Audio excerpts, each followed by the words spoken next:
The subject of tonight's talk is one of the great, towering, legendary figures of Jewish history. His name was Rabbi Eliyahu, the son of Rabbi Shlomo Zalman Kramer, 1720 to 1797, and he is known to all as the Gaon of Vilna, or the Vilna Gaon, or the Gra, which is an acronym for the Gaon Rabbi Eliyahu, or he's simply called the Gaon. If you just say the Gaon, the genius, you're referring to Rabbi Eliyahu Kramer of Vilna in the 18th century. And he has a really unique storyline. He never in his lifetime published anything, even though he wrote voluminously. He never held any rabbinic office.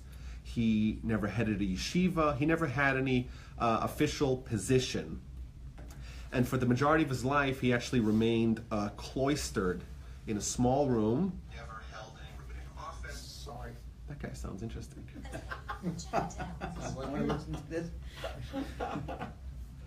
For the majority of his life, he remained cloistered in a small room with the windows shut, studying Torah nonstop. And despite that, despite being isolated, he was universally recognized. What are you doing? I had the volume off. As the undisputed leader of the nation, and his impact towered above all others in his generation.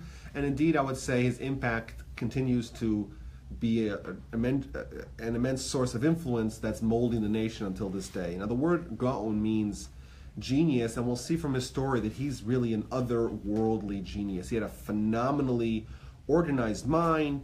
He had a photographic memory, and this was not just like a savant that you hear, a prodigy. Literally, he had everything he ever saw was before him, clearly. And he became a Torah scholar of unmatched proportions. He was an expert in every arena of Torah. Everything was like he had just studied it and was right there before him. He was also renowned for his piety. Indeed, in his lifetime, he wasn't known as the Gaon of Vilna. He was called Rabbi Eliyahu HaChassid, Rabbi Elijah the Pious. Now, his story, this is important to stress from the beginning. When you learn it and you read about it, it's so legendary, it doesn't really seem to be very practical. He's a genius of geniuses. He's a prodigy of epic proportions, a savant's savant. And I think that there is still a benefit for us to hear about his life, to know just that such a persona existed, and even if it's far beyond anything we comprehend, I think there's still a benefit to hear about it. Just to kind of go through his youth to see how much of a different world he's from. He wrote a commentary on the introduction, he wrote a commentary on Shulchan Aruch, and in the introduction written, it's published posthumously, but in the introduction written, his sons, they give an insight into his early childhood development. So at the age of 3, he already knew all of Chumash by heart. Very soon afterwards, he had mastered all of Tanakh. At the age of 5, he was already heavily steeped in Talmud. At 6.5, and this they write in the introduction, he gave his first public lecture, his discourse, in front of the whole city. And this is the city of Vilna, which was the Jerusalem of Lithuania, a city of renowned Torah scholars, and he just blew them all away. And they write that only until the age of 6, could he have any teachers. By the time he was 6, he was a greater scholar than his teachers, and he was studying on his own. He, at 8, began studying Kabbalah. And most kids today, when they're 8, they're barely toilet trained, right?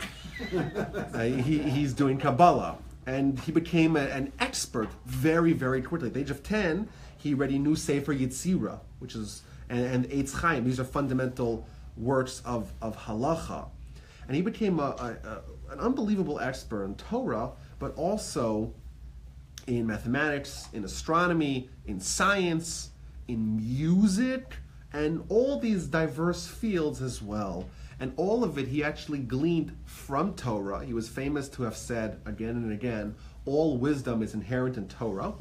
And he would also use it only for Torah. And that's going to be one of the hallmarks of his life, is an obsession with Torah and totally devaluing and de-emphasizing anything else in his life. In the same introduction, his sons write that we cannot apply to him any yardstick, any metric that works for us. It doesn't work for him. He's beyond our comprehension. He's from a different world. At the age of 13, he made a decision to devote himself completely to Torah. When we say completely, it means entirely, completely to Torah and nothing else. And he made a decision to not benefit even a little bit from any worldly, material, bodily pleasures. For example, this is his sons testify, that he would never look outside of his immediate zone. And this is something that we find in the Talmud. It talks about the great giants in the Talmud. They would never look outside of their 4 cubits, outside of 8 feet. Their heads were always down, always thinking about Torah, and they weren't involved in the world. They weren't looking around.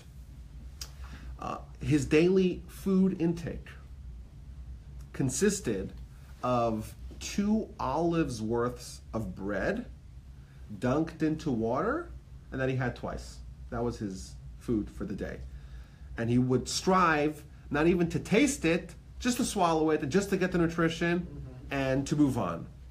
And his son's right, that he would, the family, there was some means there. He was supported by the community and by a family fund that he had.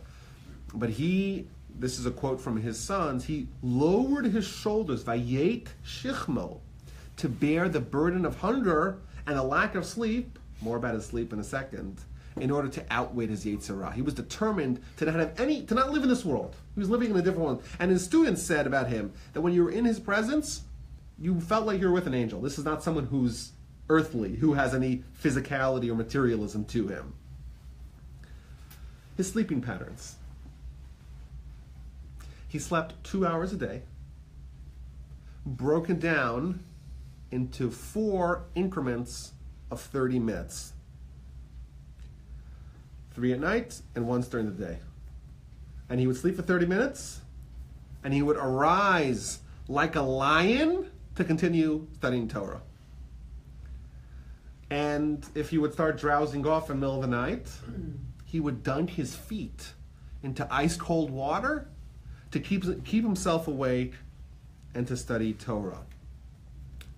He is purported to have said that the objective of sleep is to be able to acquire Torah knowledge that's beyond the intellectual capacity of a person. And his sons reported that even when he was sleeping, he was always murmuring words of Torah in his sleep. And this is again akin to the teachers in the Talmud. The Talmud has a few episodes in it where it talks about great sages that they would, when they would go to sleep, all their students would crowd around them to hear a lecture. What lecture is he going to say in his sleep? People who are so steeped and immersed in Torah study that that's what they do when they sleep. They dream about Torah and even were talking words of Torah in their sleep on a very high level.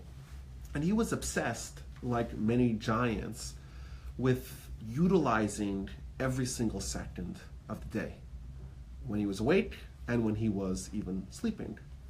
And he, for example, famously said that if someone is totally dedicated to doing mitzvos, and totally committed to studying Torah, well, such a person can find a loophole around a very vexing problem.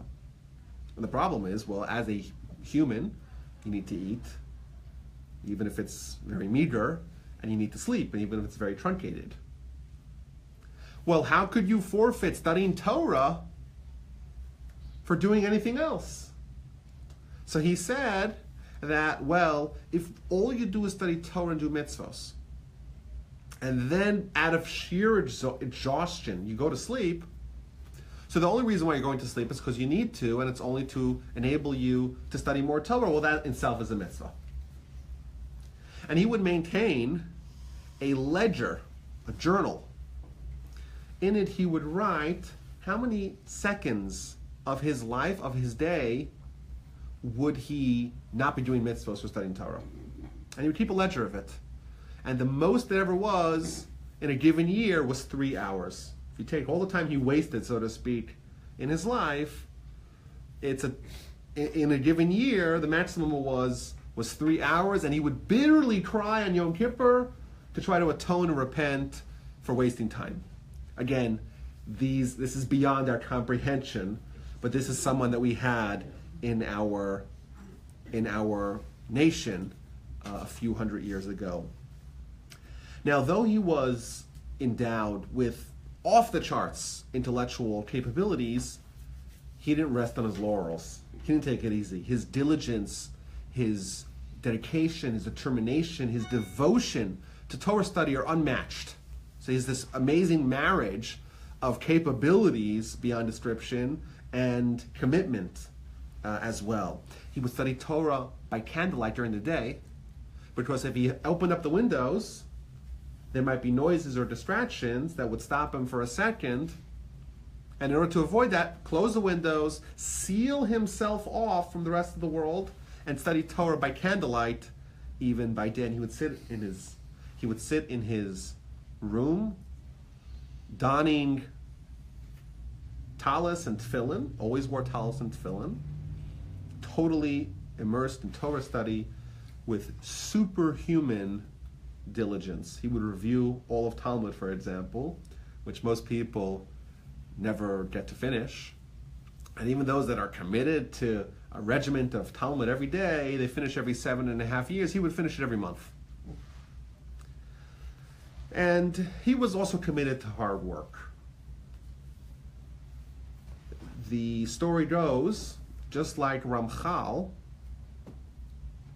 and Rabbi Yosef Cairo before him, the Gaon of Vilna had a visitation from a Maggid who was coming to teach him Torah, and he rejected it.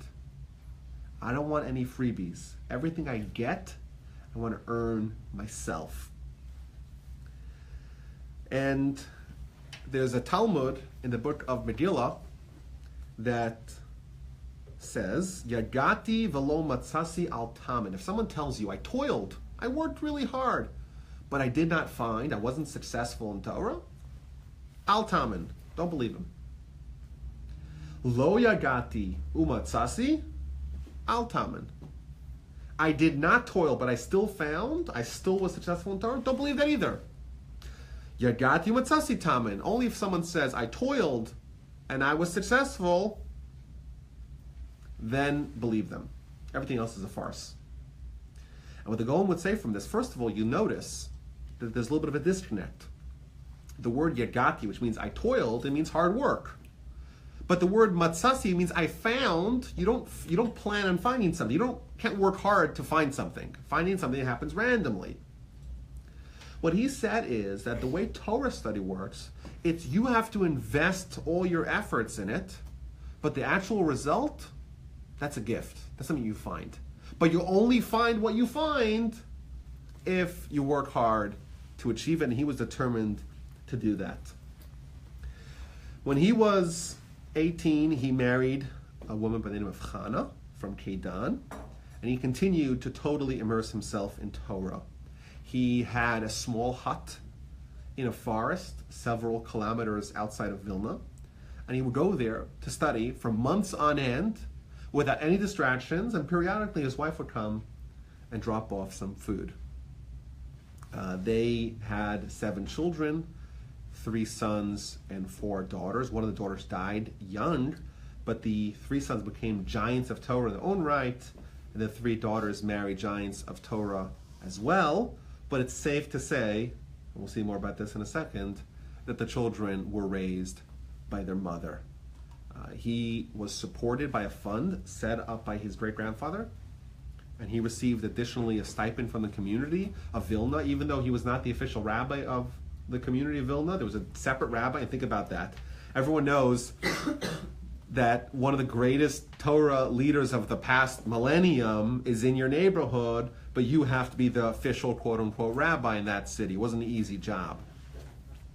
And the city recognized what they had, and therefore they granted him a stipend for his just to study unmolested, uninterrupted.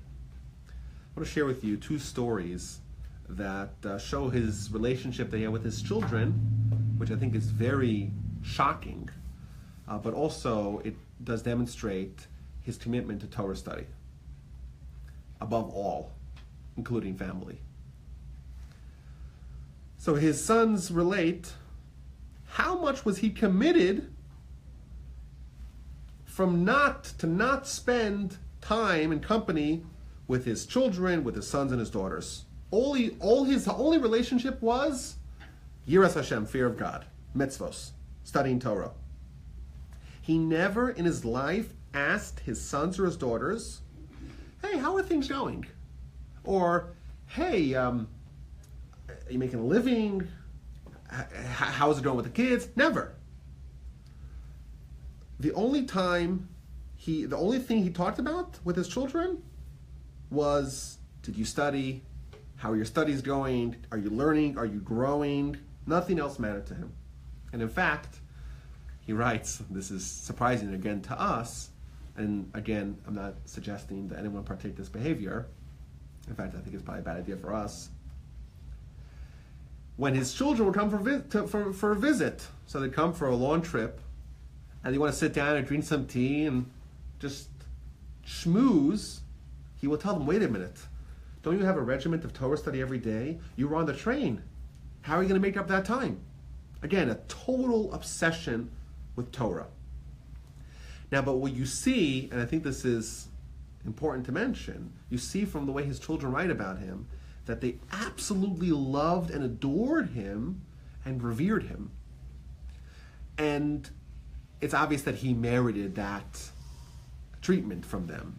They knew that this was an angel, so to speak, living amongst them, and all he wanted to do and all he was mandated to do was to study Torah, and they felt the love nonetheless. But listen to this story. And this is two of the sons of the Gaon of Vilna writing about their third brother, Shlomo Zalman. He was 5 or 6 years old, and his father loved him so much because he recognized his greatness or his potential. And one time he got sick. And he was still sick, he was very sick, and this is a time, of course, when sick kids don't necessarily become healthy kids. Sometimes they die. That's, of course, the time that they're living in.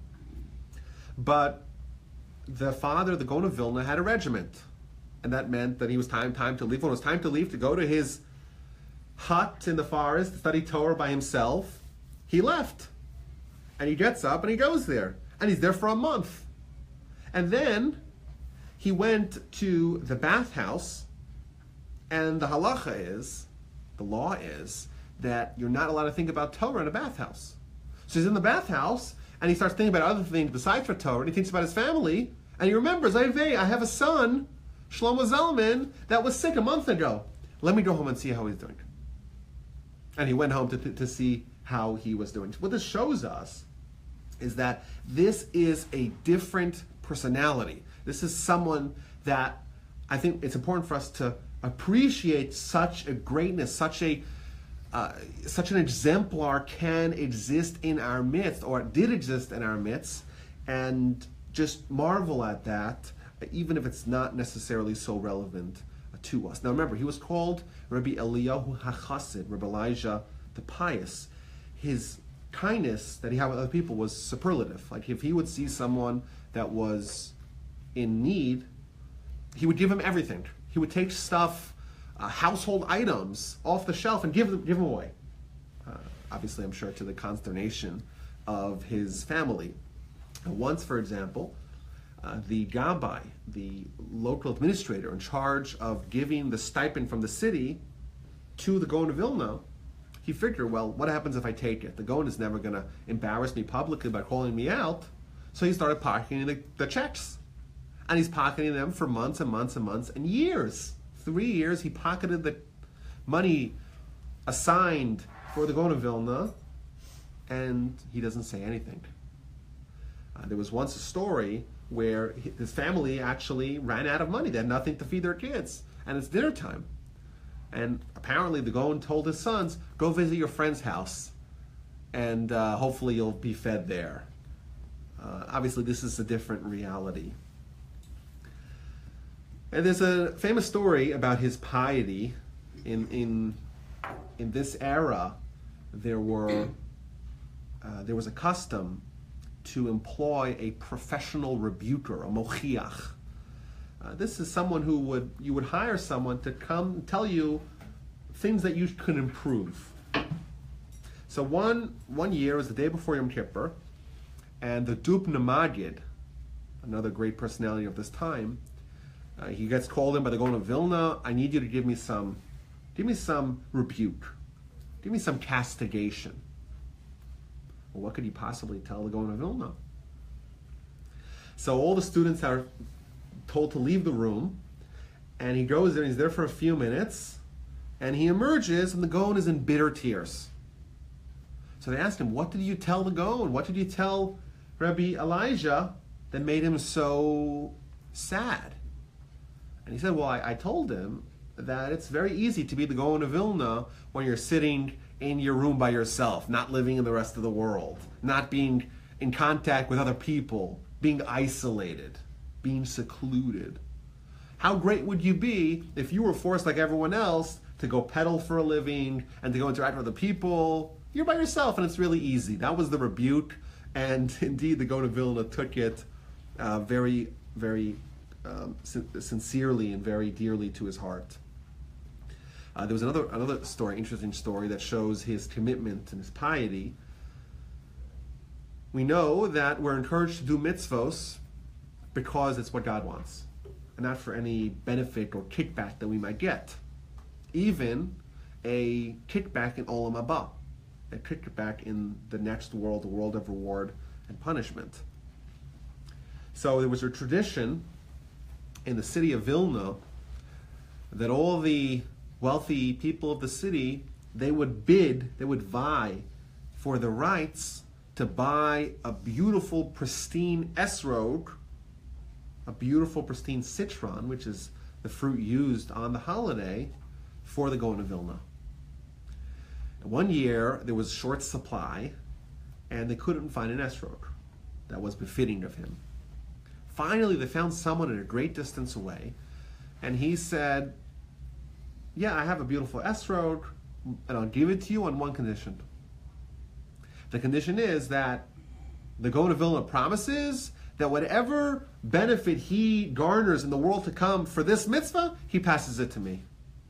So they were like horrified by this. What are they going to do? So, well, they go back to the Gaon of Vilna and tell him what happened. He starts rejoicing.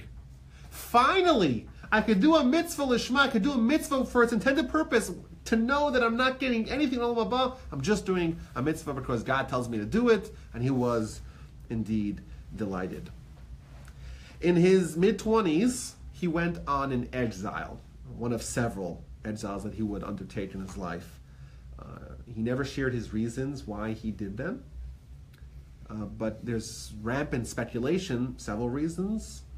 Number one, perhaps because he wanted to endure the pain of exile, to go from town to town, to not be recognized, and to gain repentance from that. Others suggest perhaps that he would go to meet and study with other Torah scholars, and he would go and no one would know. Remember, there's no picture. Everyone knows that there's this Gaon of Vilna, but there's no pictures anywhere of him. So you go to the town, you just sit in the back, and you could study and meet other people and talk to the people without having them to give you any judgment beforehand. And he would do this, and he would go for months, even years, on these exiles. One of the theories as to why he did that was to visit the major libraries of Europe and pore over ancient manuscripts of the Talmud, the Babylonian Talmud, the Jerusalem Talmud, the Midrashim, the Sidurim, and to find ancient texts and manuscripts, and to amend and fix the text that we have against the text of ancient versions of those books. In, I think, 1753, the British Museum was opened in London, and apparently, and I have not sourced this, but I've heard that they found a document, like a visitor's log, to the British Museum, and it said Rabbi Elijah of Vilna came here. And we know one of the roles that he played in Jewish learning was to fix all the errors that went in, that crept in to the books. Remember, printers weren't generally the greatest Torah scholars around, and they would see, for example, very, very common tactic in Hebrew books. You take words and you make them into Rashi Tevos. You take one word and you make a little acronym out of it. And sometimes those letter combinations can mean multiple things. And therefore, there were mistakes all over, and there was no one who had the capacity to be able to actually fix that. Now, the Gaon of Vilna, with a phenomenal memory, knows it all by heart, doesn't need to take he doesn't need to take books with him to compare them. It's all in his head, and he could sit and amend thousands of texts and have documentary evidence that there's ancient manuscripts that support his hypothesis that there's a mistake, a word here, a word. If you open up any page of Talmud, you'll see in every side of almost every page, there's something called Hagra, the emendations of the Gra, the Gaon of Vilna, where he would go from place to place, find ancient manuscripts, and fix the text of the Talmud. Very often, a Talmud doesn't make any sense because there was a mistake that had crept in, and he would fix that. And he would take this very seriously. In fact, he would fast before he committed himself to make any emendation to the Talmud. He returned to Vilna eventually. He resumed his learning, but he also expanded his public role by accepting a small cadre of students to study with him. He never opened the yeshiva, where he had multitudes of students, but he would have a handful of students at all times that would be there with him and be part of his inner circle. In his 40s, he decided to go to Israel. And there's a famous letter called the Igeris HaGra, the letter of the Gra, where he writes to his family, and it begins, he says, I want to tell you, don't be upset, don't be sad, don't worry, I'm going on a trip, I'm going to Israel. And many people, they travel on business trips, and they go without their families for many years just to make money. And they suffer, and they do everything just for money. I'm going to Israel. And I'm going to the Holy Land. Everyone's trying to see it. And I'm going to have the help of God with me. Don't worry about it. Don't worry about me at all. And it's a whole long letter. Eventually, that trip was aborted. No one knows why. His sons asked him, why did you cancel your trip? And he told them cryptically that I don't have permission from heaven to go.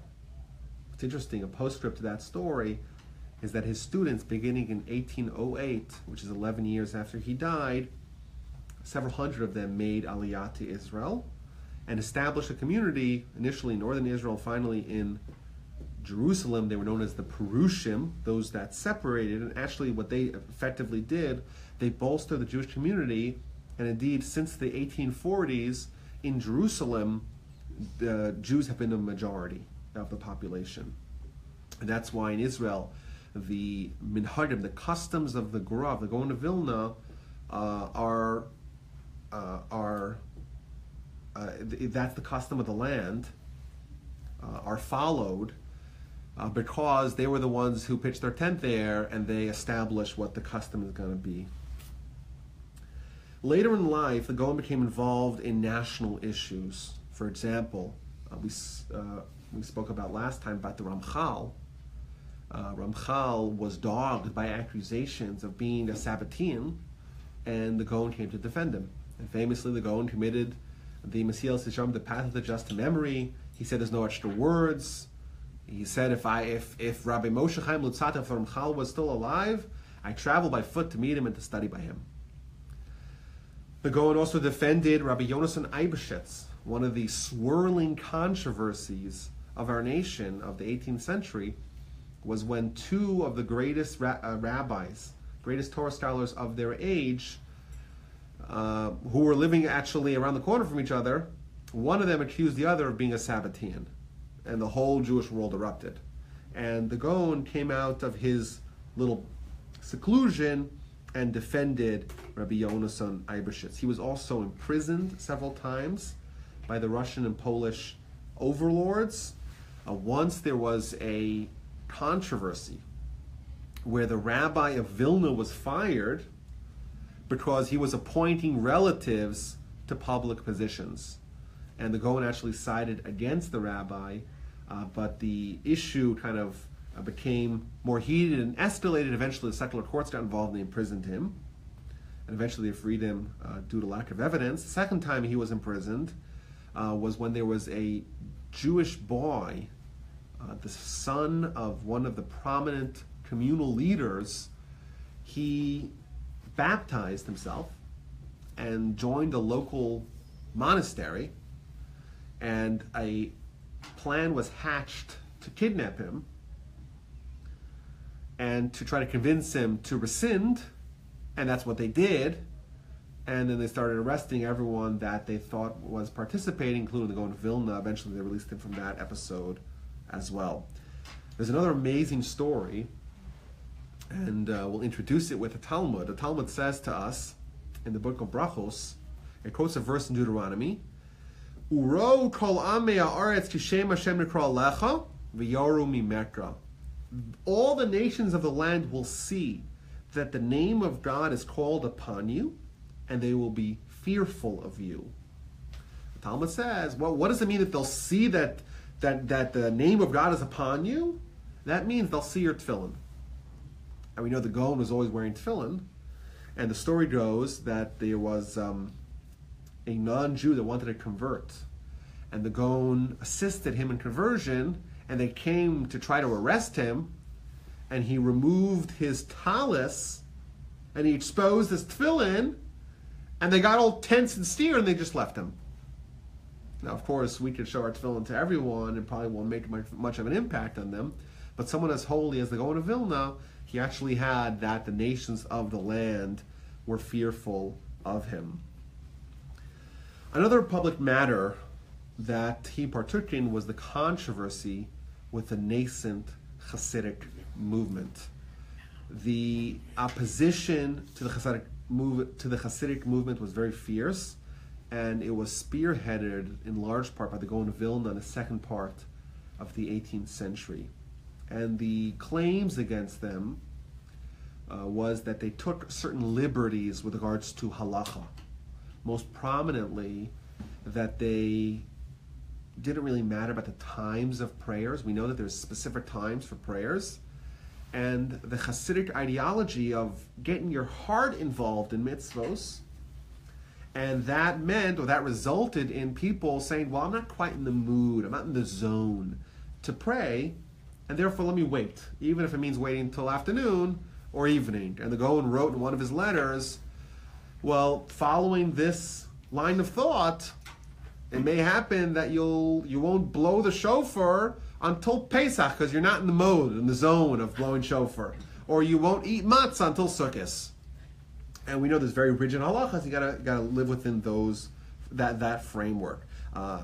There was another claim that they studied Kabbalah extensively. They tampered with the Siddur. They changed the nusach, the text of the Siddur, and they started to have this splintering where they would start their own shuls. And of course, that always raises a controversy. Lastly, famously, there's other things as well, but the Gaon was very upset. The Gaon was very worried that they used a new kind of knife for shechita. We know to have a kosher animal, you have to slaughter it. And there's many details about what kind of knife you have to use and what kind of process you have to use. They made the knife sharper and thinner, and the Gaon felt that that would make the animal not kosher. So he was very involved with this. There were decrees of excommunication. In one letter, they were labeled as not Hasidim, which means pious one, but Chashudim, which means suspected ones. And this is not a very great episode of Jewish history. There were recriminations. The Hasidim responded with their own counter bans and counter excommunications. There were book burnings. Both sides informed on each other. to the local government. There was even occasional violence. The first Lubavitcher Rebbe, Rabbi Shner Zalman of Liadi, he tried repeatedly to reconcile by meeting the Gaon, and he was refused an audience. He famously said that if the Gaon had met me, he would know that he would be assuaged from all his fears about Hasidism. Regardless, the Tzemach Tzedek, who's the third Lubavitcher Rebbe, he said that the Gaon actually saved the Hasidic movement by forcing them to respond to his claims and to pivot towards halacha, or towards the strict letter of the law, and to find a way to infuse the meaning and the energy that they brought to Judaism within the realm of normative halachic Jewry. In the end, of course, the sides reconciled, and indeed very soon after the Gaon's death, actually the tables were turned. The Hasidism was no longer this minority, this upstart. They became the majority of the Jews, and they really indeed saved the Jews, because there were many dangers that were sweeping the Jewish world, namely the Haskalah movement, which is a movement of abandoning Torah in mass. Now, the Gaon is also pivotal to the establishment of the modern yeshiva. In his closest student, Rabbi Chaim Volozhiner, a titan in his own right, he actually was commissioned by the Gaon to write the Nefesh HaChaim, which is actually a response to the Tanya. And he came to the Gaon with a proposition. He said, we're facing a crisis that our nation has never faced. And that is that there is an intellectual alternative to Torah for our people. There's emancipation, there's enlightenment. Jews are being welcomed into the universities. They're being granted citizenship all over Europe. And many Jews find the appeal and the allure of these new opportunities to be irresistible. And therefore we have to respond in kind by offering a more compelling intellectual product in the form of a yeshiva. And he came to the Gaon with this idea. He was very enthusiastic, and the Gaon said no. 2 years later, he came, and he was more subdued this time, and once again asked to open up a modern yeshiva. This time, the Gaon told him yes. When asked to explain why he changed his position, we said, well, the first time you came and you were all excited and you were all passionate about it, I could tell there was an element of it that wasn't pure, that wasn't dedicated for the sake of heaven. Now we see that you're coming without the pizzazz, and then it's more likely to be successful. And indeed, the yeshiva that resulted, the famous Volozhin yeshiva, that was the bulwark of the 19th century, became what's known the mother of yeshivas. Beforehand, people would of course study Torah, but they do it in the shul with the local rabbi of the community. Those that were great geniuses would be sent maybe to a bigger rabbi in a bigger community and would study with them, but it was nothing formalized. And these students who would be sent out to different places, they would rotate their meals by local families. It was called the Essen Teg. They go on Monday to the Goldbergs, and on Tuesday to the Goldsteins, and etc., right? And of course, that was a demeaning and degrading practice to go sit with some strange family and eat breakfast, lunch, and supper with them. In Volozhin, they did away with that. They made it a formalized, modern institution of Torah and Torah alone that was indeed instrumental in slowing the tide of the Haskalah. We said earlier that the Gaon published nothing in his lifetime, even though he wrote voluminously. One of his students, Rabbi of Shklov, wrote that the Gaon wrote 70 books, including 30 of them on Kabbalah, though 20 of them are missing. We have 50 of them, and we're missing 20. Famously, he said that he's so proud of his works and his writings on Kabbalah, he would not be ashamed to share his chidushim, to share his insight, with none other than Rabbi Shimon Bar Yochai, the author of the Zohar. After his death, these books were published by his family, and indeed for 60 years after his death, and even till today, they're still publishing not original works of the Gaon, but compilations of it on various topics. He wrote so extensively. So some of his books that are really fascinating is, for example, his commentary on Mishlei, commentary on Proverbs. It's a cornucopia of beautiful, amazing, insightful insights on that magnificent book. For example, in chapter 16 he writes, every man, every person has his own path to spiritual greatness, because people don't think the same way, and their faces are different, which is a quote on the Talmud, and people's inclinations are different. And when the angels were extant, not the angels, and when the prophets were extant, people would go to the prophets to ask the prophet to tell them, which path should I take to achieve what is at the core of my soul. Nice, amazing, beautiful idea. His most significant contribution to the Jewish library is his commentary on Shulchan Aruch, a vast commentary in all 4 sessions of the Shulchan Aruch, and he stresses to show how every halacha, every word of the Shulchan Aruch can be traced back to the Talmud. But there's also a style that became unique to him, a style of his ideas. He had mastery over literally every letter, every word of the Torah, and he would craft patterns and insights that no one else would see. So, for example, and there's thousands of them, in the Torah, the word sukkah, like a sukkah that you sit in on sukkahs, it's spelled 2 ways. It's spelled with a samach, a kaf, and a hey. And in that instance, the vowel is not in the form of a letter. And alternatively, it's spelled samach vav kaf hey. So why is it spelled differently? It says the Gaon of Vilna. What's the gematria of these two? Without the vav, it's 85. With the vav, it's 91.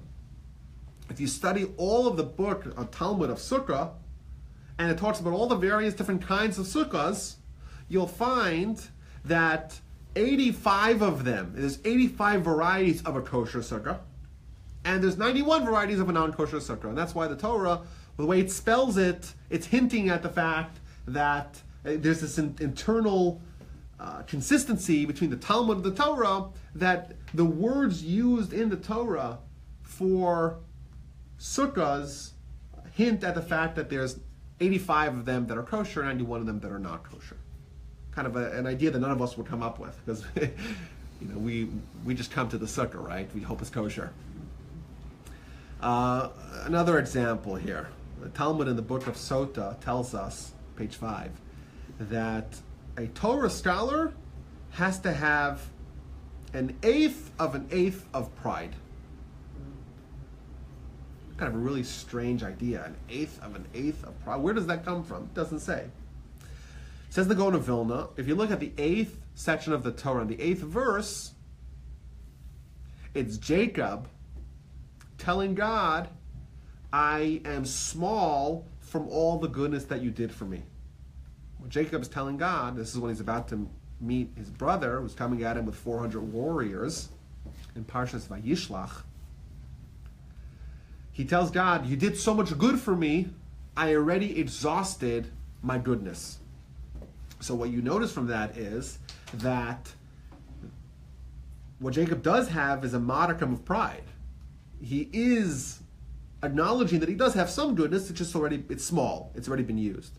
Because it's the 8th verse of the 8th parsha, it means it's what's an eighth of an eighth, 1/64. And there's, like we said, there's literally thousands of them. The Gaon, on one verse, we know that he literally said thousands of explanations on one verse. There's no area of Torah that he didn't write on. And what's unique about his writings is that they're not very user-friendly for us. He wrote them in a very terse, very sparing style. It's not easy to study. It was essentially written for scholars and not for laymen. My grandfather was asked, my father asked my grandfather, when is Mashiach coming? It's a good question, right? Everyone wants to know the answer to that.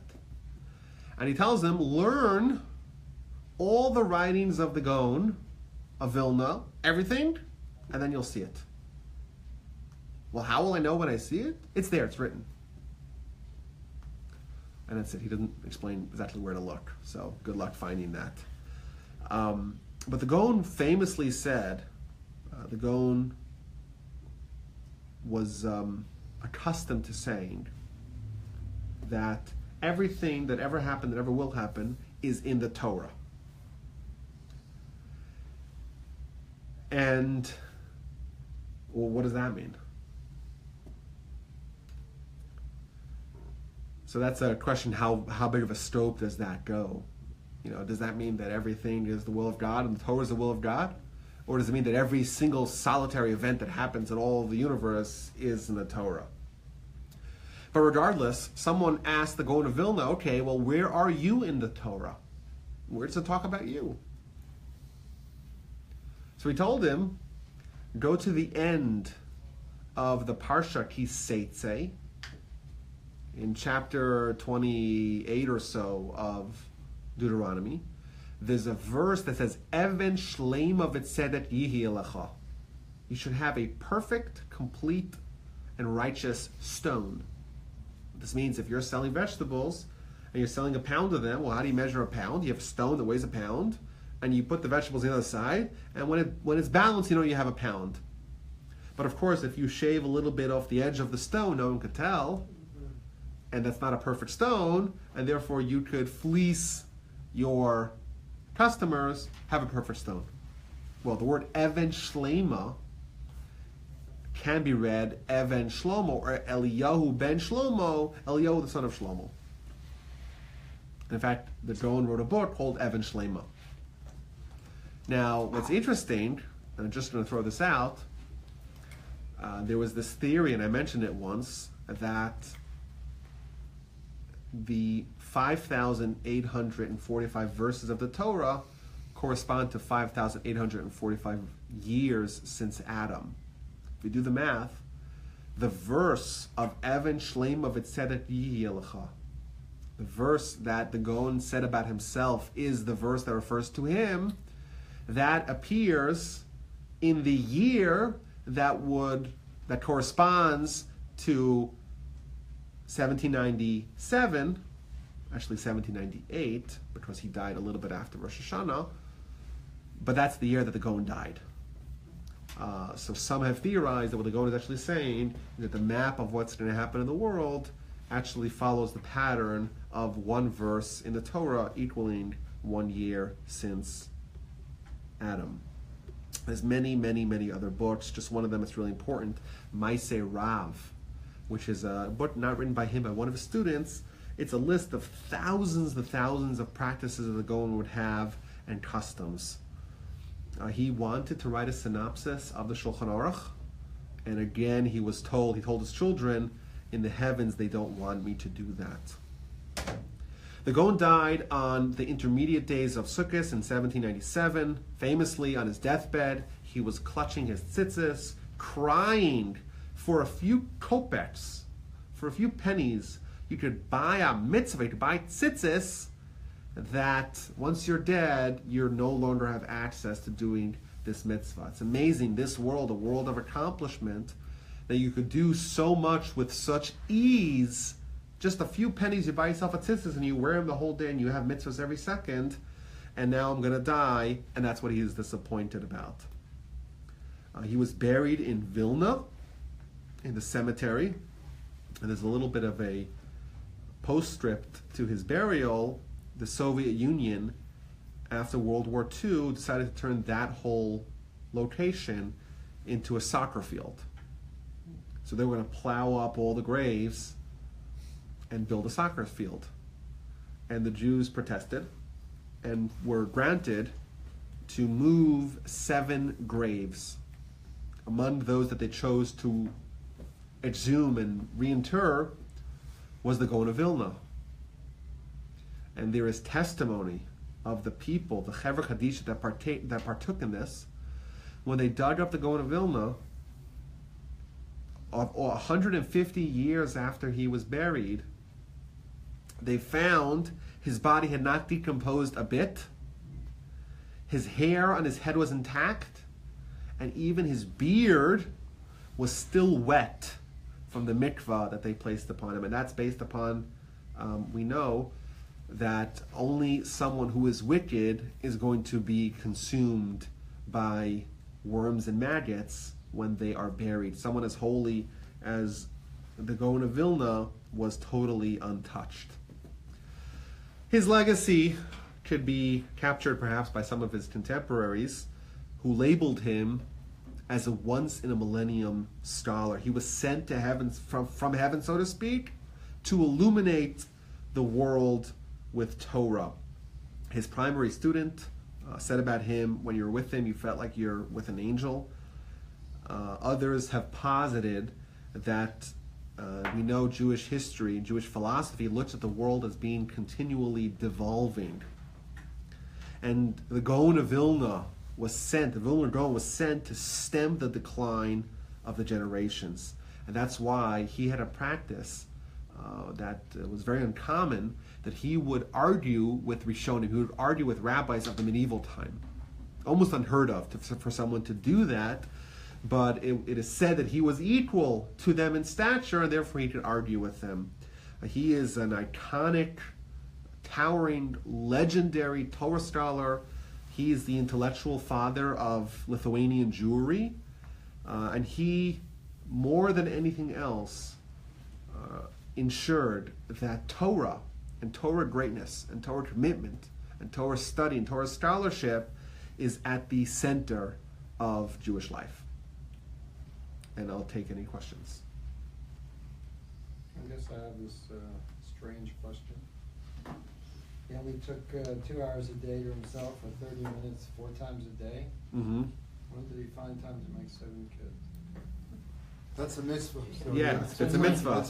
That doesn't count? How many Well, time to make 7 kids? When did he go to the bathroom? When did he eat? I mean, there's really 30 minutes? Well, no, 30 minutes, that was his sleeping patterns. That was just 30 minutes, 4 times a day with sleep. Yeah, making kids is a mitzvah, and he took time for mitzvahs. No, I don't understand that really. I mean, he studied the whole time except for those 2 hours. Well, not to get too graphic, but you could study in your head as well, right?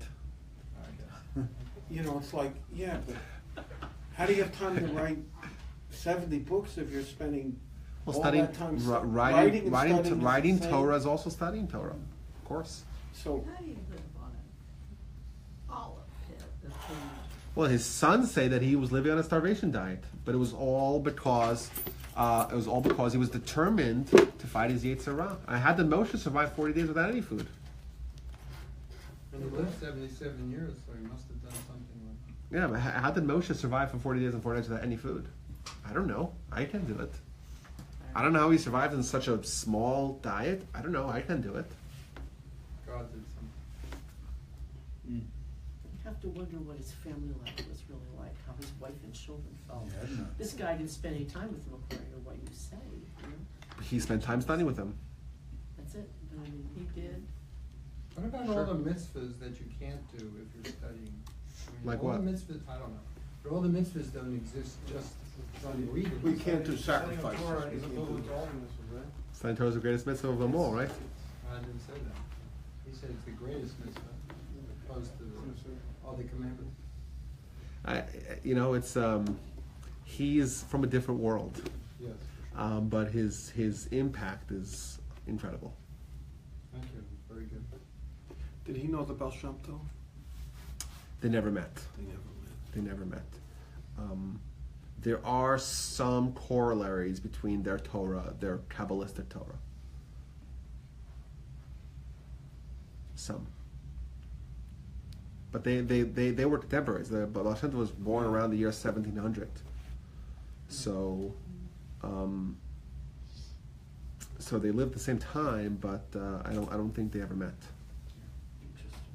Do we have any inkling as to what his initial inspiration was? What was the causation factor? Well, he came from great stock also. His grandfather was a great Torah scholar. His father was a magnificent Torah scholar. He comes from good stock, and he must have had a lofty neshama and personal motivation.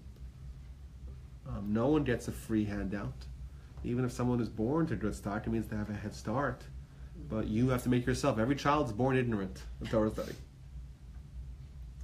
And he's this unique phenomenon where he has this incredible intellectual prowess combined with a fanatical determination to study, and that's just this wonderful blend that results in this explosion of Torah.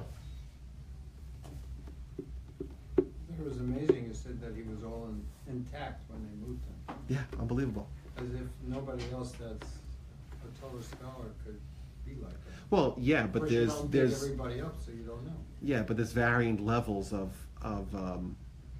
perfection, right? I know, you know. He had a lot of help from God. Or he could Everyone have. does, of course. But where's the balance in his life? It doesn't. Well, but who says that balance means is balance something that he wanted? He clearly didn't want balance, the kind that we is balance in its own merit. Is that valuable? It seems like it is. Depends on your own life. Is it? thinking. Is it valuable in its own right? Like someone who died 100 years ago, what benefit today do they have of their balanced life? Not much, right? But their mitzvos, well, that's eternal. So balanced life, the Gaon would tell you that a balanced life is important, provided that the balance is there to assist you and enable you to become great in Torah. That's what he would tell you. Okay. But on its own right, it doesn't have any internal inherent value, and that's what the Gaon would tell you, and I think it makes a lot of sense. And he didn't feel like he needed it, and of course we shouldn't try to push ourselves more than we can, because that's going to backfire. But I think just the persona of such a person, and the knowledge that the heights that human achievement, the possibilities of human achievement, is something it's good to know about. Okay, this was a lot of fun. So you're teaching